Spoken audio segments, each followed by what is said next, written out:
ഇന്ന് ഞാൻ നിങ്ങൾക്ക് ചെയ്ത് കാണിച്ചു തരുന്നത് വാഴക്കൂമ്പ് കൊണ്ടുള്ളൊരു തോരനാണ്. നല്ല രുചിയുള്ളൊരു നാടൻ വിഭവമാണ് വാഴക്കൂമ്പ് തോരൻ. അതുണ്ടാക്കുന്നതിനായിട്ട് ഇതുപോലെ ഒരു വാഴക്കൂമ്പ് എടുത്തിട്ടുണ്ട്. ഈ വാഴക്കൂമ്പിൻ്റെ ഈ പുറത്തെ പോളയെല്ലാം നമ്മളൊന്ന് പൊളിച്ച് കളയണം. അതങ്ങനെ പൊളിച്ച് വരുമ്പം അതിൻ്റെ ഉള്ളിലൊരു നിറം മാറി വരും, വെളുത്ത നിറം വരും. ആ നിറം കാണുന്നത് വരെ നമ്മളിതിൻ്റെ പോളയെല്ലാം ഒന്ന് പൊളിച്ചു മാറ്റണം.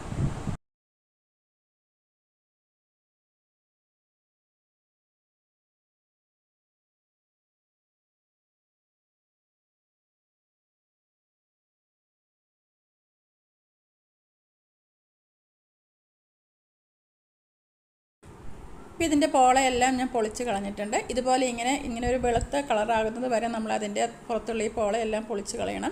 ഇനി നമുക്കിതിങ്ങനെ കുഞ്ഞായിട്ട് അരിഞ്ഞെടുക്കാം. ആദ്യം അതിന് മുമ്പ് നമ്മുടെ കയ്യിൽ കുറച്ച് വെളിച്ചെണ്ണ പുരട്ടി കൊടുക്കാം. ഇല്ലെങ്കിൽ ഇത് നല്ല കറയുണ്ട്. അപ്പോൾ നമ്മുടെ കയ്യിൽ കറയാവാതിരിക്കാൻ വേണ്ടിയിട്ടാണ് ഇങ്ങനെ വെളിച്ചെണ്ണ തൂത്ത് കൊടുക്കുന്നത്. കയ്യിൽ വെളിച്ചെണ്ണ തൂത്ത് കൊടുത്ത ശേഷം നമുക്ക് ഈ വാഴക്കൂമ്പ് കുഞ്ഞായിട്ട് അരിഞ്ഞു കൊടുക്കാം. ഞാനിപ്പോൾ ഇത് കയ്യിൽ വെച്ചിട്ട് തന്നെ ഇങ്ങനെ കൊത്തി കുഞ്ഞായിട്ട് അരിഞ്ഞെടുക്കുകയാണ് ചെയ്യുന്നത്. ഇങ്ങനെ അരിയാൻ ബുദ്ധിമുട്ടുള്ളവർ നമ്മൾ കട്ടിംഗ് ബോർഡിൻ്റെ മുകളിൽ വെച്ചിട്ട് അരിഞ്ഞെടുത്താലും മതി. ഇങ്ങനെ കുഞ്ഞായിട്ട് നമുക്കിതൊന്ന് അരിഞ്ഞെടുക്കാം.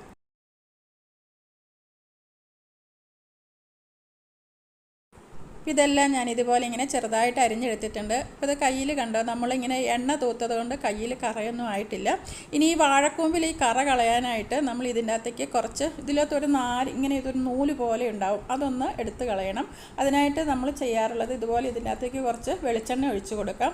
വെളിച്ചെണ്ണ ഒഴിച്ച് കൊടുത്തിട്ട് കൈ കൊണ്ട് നല്ലതുപോലെ ഒന്ന് ഞെരടുക. ഇങ്ങനെ ഞെരടുന്ന സമയത്ത് ആ കറയെല്ലാം ഒതുങ്ങിയിട്ട് ഇതിനകത്തെ ആ നാരുകളെല്ലാം ഇങ്ങനെ വേർപെട്ട് വരും. അപ്പോൾ മുഴുവനൊന്നും കിട്ടുകയില്ല, എന്നാലും കുറേയൊക്കെ നമുക്കിങ്ങനെ ഞെരടി എടുക്കുമ്പോൾ കിട്ടും. അപ്പം നമ്മളതിങ്ങനെ വട്ടത്തിലൊന്ന് ചുറ്റി കുറച്ച് നാരൊക്കെ നമുക്ക് എടുത്ത് മാറ്റാനായിട്ട് പറ്റും. ഈ രീതിയിൽ ഇങ്ങനെ നല്ലതുപോലെ എണ്ണ ഒഴിച്ചിട്ട് ഞെരടി കൊടുക്കുമ്പോൾ അതിലെ ആ നാരുകളെല്ലാം നമുക്കിങ്ങനെ കുറച്ചൊക്കെ ഒന്ന് വേർതിരിച്ച് കിട്ടും.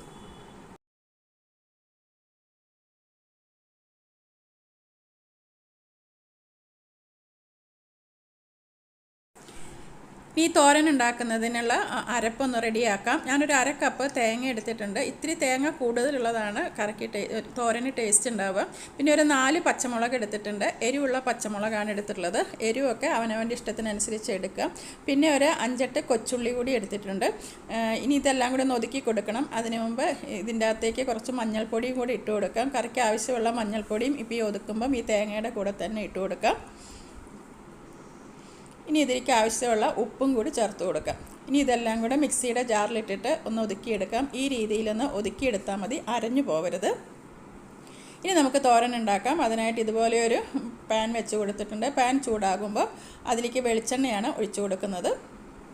എണ്ണ ചൂടായിട്ട് വരുമ്പം അതിലേക്ക് കുറച്ച് കടുക് ഇട്ട് കൊടുക്കാം. കടുക് പൊട്ടി തുടങ്ങുമ്പോൾ കുറച്ച് കറിവേപ്പിൻ്റെ ഇല കൂടി ഇട്ട് കൊടുക്കാം. ഇനി ഈ സമയത്ത് വറ്റൽമുളക് വേണമെങ്കിൽ ഇഷ്ടമുള്ളവർക്ക് ഇട്ട് കൊടുക്കാം. ഇനി ഇതിലേക്ക് നമ്മൾ നേരത്തെ റെഡിയാക്കി വെച്ചിട്ടുള്ള അരപ്പിട്ട് കൊടുക്കാം. എന്നിട്ട് ഈ എണ്ണയിലിട്ടിട്ട് അരപ്പൊന്ന് നല്ലതുപോലെ ഒന്ന് മൂപ്പിച്ചെടുക്കാം.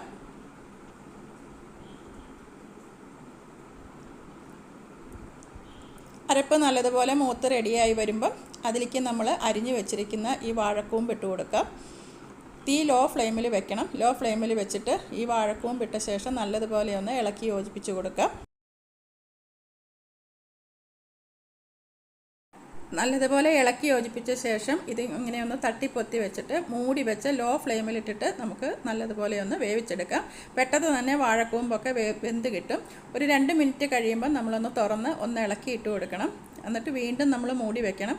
അങ്ങനെ ഇടയ്ക്കിടയ്ക്ക് ഒന്ന് മൂടി തുറന്ന് ഒന്ന് ഇളക്കി ഇട്ട് കൊടുക്കണം. വളരെ പെട്ടെന്ന് തന്നെ വാഴക്കൂമ്പ് വെന്ത് കിട്ടും. ഈ രീതിയിൽ ഇങ്ങനെ പല പ്രാവശ്യം 2-3 പ്രാവശ്യം ഒന്ന് മൂടി വെച്ച് ഇടയ്ക്കിടയ്ക്ക് ഒന്ന് തുറന്ന് ഇളക്കിയിട്ട് കൊടുക്കണം. ഇപ്പം നമ്മുടെ വാഴക്കൂമ്പ് തോരൻ റെഡി ആയി കഴിഞ്ഞു. ഫ്ലെയിം ഒരിക്കലും കൂട്ടി വെക്കരുത്, ലോ ഫ്ലെയിമിലിട്ടിട്ട് വേണം ചെയ്യാനായിട്ട്. ഇനി നമുക്ക് ഫ്ലെയിം ഓഫാക്കാം. കൂമ്പ് തോരൻ റെഡി ആയി കഴിഞ്ഞു. നല്ല രുചിയാണ് ഈ തോരൻ കൂട്ടാനായിട്ട്. ഇതിൻ്റെ കൂടെ ചെറുപയറോ വൻപയറോ ഒക്കെ ഇട്ടിട്ട് വേണമെങ്കിലും തോരൻ വയ്ക്കാം. നിങ്ങൾക്ക് ഈ വീഡിയോ ഇഷ്ടപ്പെട്ട് കാണുമെന്ന് കരുതുന്നു. വാഴക്കൂമ്പ് കിട്ടുകയാണെങ്കിൽ ഈ രീതിയിലൊന്ന് ഉണ്ടാക്കി നോക്കുക. എൻ്റെ വീഡിയോ ഒക്കെ ഇഷ്ടപ്പെടുകയാണെങ്കിൽ ഒന്ന് ലൈക്ക് ചെയ്യാനും ഷെയർ ചെയ്യാനൊക്കെ ഓർക്കണേ. നിങ്ങളുടെ അഭിപ്രായങ്ങളൊക്കെ അറിയിക്കണം. അപ്പം ഇനി മറ്റൊരു വീഡിയോയുമായി ഞാൻ വീണ്ടും വരുന്നതാണ്. താങ്ക്